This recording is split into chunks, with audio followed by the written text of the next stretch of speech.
সেই সময়ের একটা গান শোনাবো। আমাদের ব্যান্ডের একটা প্রথা আছে, আমরা কিছু কিছু সময় পুরনো গানকে একটু নতুন মোড়কে প্রেজেন্ট করি। সেটা করলে আমার মনে হয় যেটা হয় যে যারা যে গুরুজনেরা বলেন যে এখনকার ছেলেমেয়েরা পুরনো গান শোনে, তাদের কমপ্লেনটা বোধহয় সরে যাবে। বিকজ অনেক সময় অনেকে বলেছে ও বাবা ওই গান, কিন্তু আমার মনে হয় যে নতুন করে শোনালে যদি সাউন্ড স্কেপটা বদলানো যায় তাহলে যে কোনো মানুষকে যে কোনো গান শোনানো যায়। তো সেরকমই একটি গান। আর আপনারা আজকে যারা এখানে উপস্থিত আছেন আমার মনে হয় আপনারা প্রত্যেকেই প্রায় জানেন এই গান। আর এই খোলা আকাশের নিচে আজকে গলা ছেড়ে আমার সঙ্গে যদি গান তাহলে খুব ভালো লাগবে। আর তার সঙ্গে চাই একটু তাদের সহযোগিতা। পেছনের বন্ধুরা রেডি তো?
কখন আসবে কে জানে।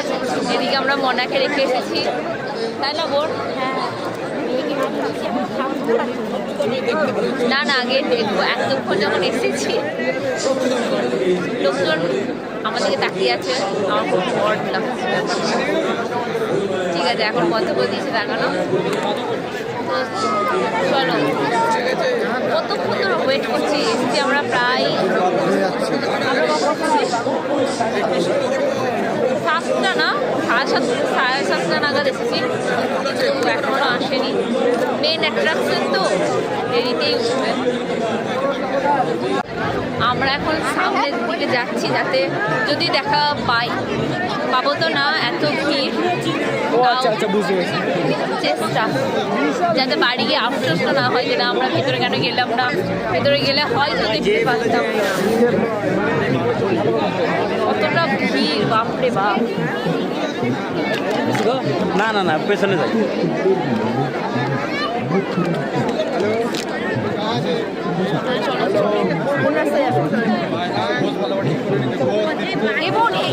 এই জায়গাটা থাকবে, এই জায়গাটা হয়ে এই কোনাটা হয়ে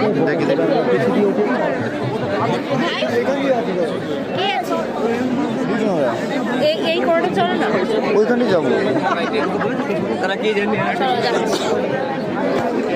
পালক চল নামেই একটা আলাদাই ব্যাপার। স্টেজে পালক মুচ্ছালকে ওয়েলকাম করা হচ্ছে আর আমাদেরকে জানানো হচ্ছে যে পালক বহু বাচ্চাকে নিজের টাকায় অপারেশন করিয়েছে। আর যে লাইভ কনসার্টে যে পরিমাণ টাকা ওঠে সেই সমস্ত টাকা ফান্ডে দিয়ে দেয় যাতে আরও ভবিষ্যতে অনেক বাচ্চাকে হেল্প করতে পারে। সত্যি উনি খুবই মহান এক ব্যক্তি আর ওনার দেখা পেয়ে আমরা সবাই ধন্য। কিছুক্ষণের মধ্যেই তিনি স্টেজে উঠে যাবেন, তারপর দেখাচ্ছি।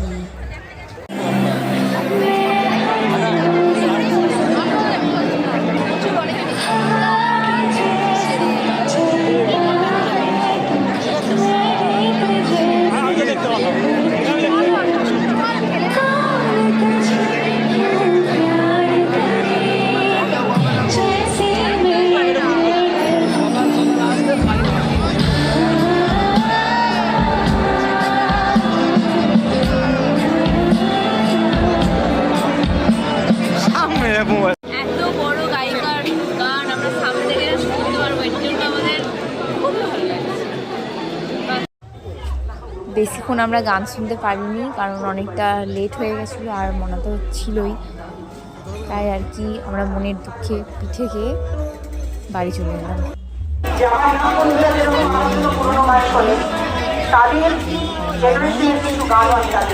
চলো হয়ে গেছে, এত ভিড় হয়েছিল যে ব্যারিকেড লাগাতে বাধ্য হয়েছে পুলিশ প্রশাসন। তো চলো টাটা বাই বাই, দেখা হচ্ছে নেক্সট ভিডিওতে।